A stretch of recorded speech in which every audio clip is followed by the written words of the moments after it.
matter of fact though, pterodactyl when I'm micro and macro my mind. Why would I try to hide the fact that I'm jacked to be actually naturally high? Alright guys, Ian and Stu from Central Coast Disc Golf. We're again lucky to be joined by 2015 Worlds Media Director Maria Montano. Say hi, Maria. Hey everyone. And say hi, Stu. What is up? Let's watch some disc golf, guys. So up today is the 2015 Pro Worlds MPO Final 9, aka the Paul Macbeth Victory Lap. He has a 12-stroke lead over Ricky Wysocki. Will's a couple back of that, and Steve Brinster snuck on as a couple back of that. We're starting off on hole 1, 326, par 3, throwing over water pretty much the entire way. The basket's just past the water too, which makes comeback putts pretty scary. Michael Downs introduced the players. Final round of the 2015 PDGA Disc Golf World Championships. A total of 326. Teeing off first from Huntington Beach, California, Paul Macbeth. And here's Paul up first. And he's been throwing the straight added approach with a McPro Rock 3 and doesn't deviate from that. It doesn't get quite the turn he wanted, but still, it's safe. Not a lost disc. Up on the hill, he's Yeah. fine. Yeah, He's just got to par everything. Exactly, he just needs to not pull a tin cup. Ricky Wysocki up next. Looks like he's got the Heiser line lined up. Yep. Pumps it out there, and that's a really nice looking line. Wow. After Rick's last experience with one. That's true. Yeah. He's like, I'm not making the same mistake. Exactly. He's got a vendetta. Will Shoestrick. Up next after Rick is Will Shoestrick. He's got a mid-range in his hand. I have to guess he's going to be going right at it with that. Usually take a driver for the outside line, right? Oh yeah, I don't think you can get a mid there on the Heiser line. Yeah. Will probably could. Yeah, wow. Normal people can't. I can't get a driver there on the Heiser line. Oh, no. That one clipped a tree and almost got in bounds, but is OB and needs to be thrown from the drop zone. Yeah. Yep, drop zone. Up top, it's a scary shot. Yeah, it's not even really that close. And still your disc fades towards the water. Up next, Steve Brinster. Out of New York. Not the city, though. Upstate somewhere, as they say, right? Well, the colloquials. Uh-huh. Yeah, there's all kinds of areas of New York, I'm sure. Taking the big hyzer. Goes a little long. It's going to have a scary putt right at water, though. Final 9, gotta want it. There you do. That was Will with his third shot after an OB stroke, hoping to get up and down and save his 4. And McBeast for a 2, putting right at the water. Runs it because why not? But misses. But saves and bounds at least. Yeah, not losing too many strokes. And Brinster for a 2. Oh, God, I want to do. I felt that cage hit. Yeah. In my cage. Ooh, nice putt from Will to save his 4. And Rick with probably the best drive I saw all week. It's a great drive. It really is. He never had any danger of going out, and it skipped just behind the hole. Mm-hmm. Like dead on. Paul saving his par. And Steve is going to drop in his. There's Will's doppelganger / caddy. Paul's lead is down to 11. So you didn't determine it was a family member? No, I asked him. I was like, is that your cousin or something? He's like, no, it's just my best friend. But yeah, but you have to look like Will to be his friend. Yeah. Yeah. Like, you had to be lanky and wear Red. those like really tiny Puma shoes or whatever you wear. Up next, guys, is hole 2, 394, par 3. Cart path. The path and left is OB. Rick hung it out a little wide, caught the tree, dropped down. That's a ways out. Paul Macbeth, I'm pretty sure that's his PD. If not that, it's T-Bird. He had a red PD at USDC as well. Yeah. Looks like he Or just Maple clipped Hill. the same tree. Yeah, it was almost going to be parked if it didn't hit that tree, but yeah, just caught the edge of it. Steve Brinster, looking a little low, needs a skip, but doesn't happen too often, Maria. No, not in that grass. Yeah. Will Shoestrick, looking to come back from that bogey. And that drive is a good way to do it if it sits. Wow. 15 feet. Yeah. Should be a birdie all day. Will's playing a lot more confidently out here than he did earlier in the day at Marine. Yeah, this is more kind of a Will course. Yeah, it's much more his style. Rick just laying out for a par. That's a really scary putt to run from as far away as he was. Macbeth, I'm sure he's running it, trying to make a highlight. Just didn't stay in the chains. Pro side and everything, Yeah. right?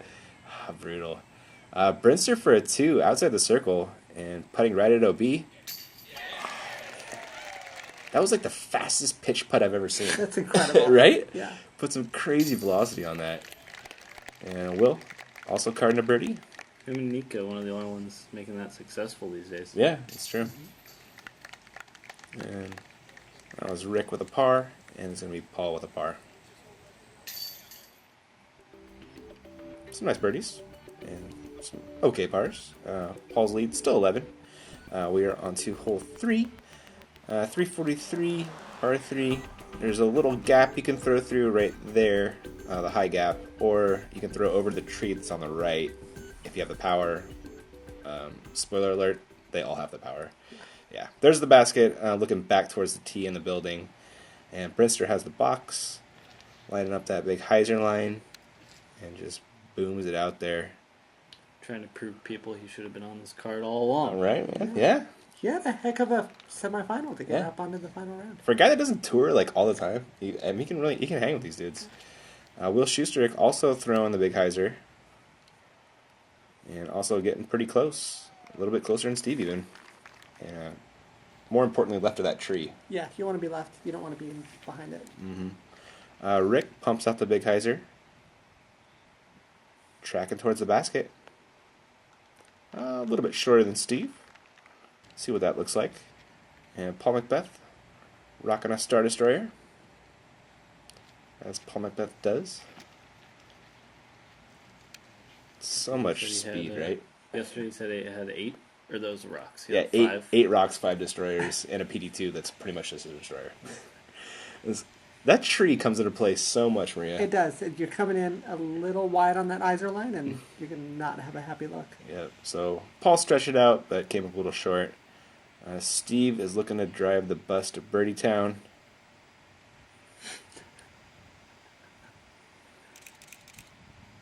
Oh, So yeah, if he's driving the bus, we're all riding it then, I guess. yeah, exactly.